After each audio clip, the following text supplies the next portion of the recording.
Ice cream খান, ice cream গরমের আরাম, ice cream. এই দুটো আইসক্রিম দে। আরে ও তো মানে ছি ভারিয়া, এই আইসক্রিম গুলো তোর এক্স ইউ এই গরিবের সাথে করছো। তো কেমন চলে তোর আইসক্রিমের ব্যবসা? তোর টাকা পয়সা থাকে কিছু খাইতে দিতে পারো? ও ভাই, এই আলহামদুলিল্লাহ আমার হয়ে যায়। কেমন চলে এটা তো বুঝি। সারাদিন আইসক্রিম বেচো, রাইতে কামের ভিডিও ঘুমাস।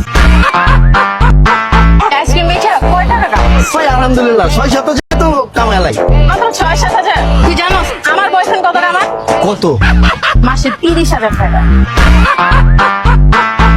আরে ফকিন্নের বাচ্চা, আমি ডেইলি কামাই 6-7 হাজার, আর তোর বয়ফ্রেন্ড মাসে কামাই 30,000।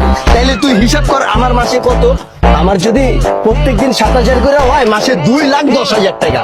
ওর মতো 4-5টা তো বেটা আমি বেতনেই রাখি। 2,10,000 টাকা ভাই বেতনের হ্যান মানে? আরে তুই বুঝছিস নাই, এই যে ধর আজকে তো আইসক্রিমের গাড়ি আমি নিজে লয়ে বেরিয়েছি, আমার এরকম আইসক্রিমের গাড়ি আরো 6-7টা আছে। আমি 2,10,000 করে কামাইলে প্রত্যেকটা গাড়ি তো 2,10,000 করে ইনকাম। তো আমি 40,000 করে বেতন দিয়া 4-5টা 15 রাখছি। ওর এই গাড়ি দিয়ে আইসক্রিম বেচে আর আমি মাঝখান দিয়ে গেলেই ওদের বেতন দিয়ে দিই। কোন কি ভাই, তাইলে আপনি আমারও রেখে দেন ভাই আজকে থেকে ভাই। আপনি আমার দিয়েন ভাই, 40,000 লাগবে না ভাই, 35,000 দিয়েন আর ব্যবসায় শেয়ার দিয়েন ভাই।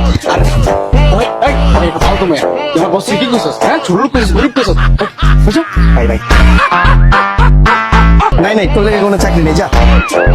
BBA complete? বিবিএ কমপ্লিট হলে চাকরি নেই, চা। বেবি শোনো না, আগে যা হয়েছে ভুলে যাও, আমি না তোর সাথে দেখা করতে চাই। দিলা তো ইমোশন আঘাত করে। এখন দেখছো আমার আইসক্রিমের ব্যবসা ভালো, এখন তুমি ব্যাক করতে চাও। লাইফে ব্যাক করেন জীবন, আমি তোমার 20,000 টাকা বেতন রাখতে পারি। মাইয়া মানুষ দেখলে পরে কি সেল বেশি হবে, বুঝছো? থাকবা? 20,000? হ্যাঁ হ্যাঁ হ্যাঁ, বলো কি করি? ঠিক আছে। বলো। তুমি ঢালবা না আমি বলবো আইসক্রিম। ঢালো। হ্যাঁ আইসক্রিম বলো, কোন আইসক্রিম বলো? নিবেন নাকি আইসক্রিম? কোন আইসক্রিম? আইসক্রিম নিবেন?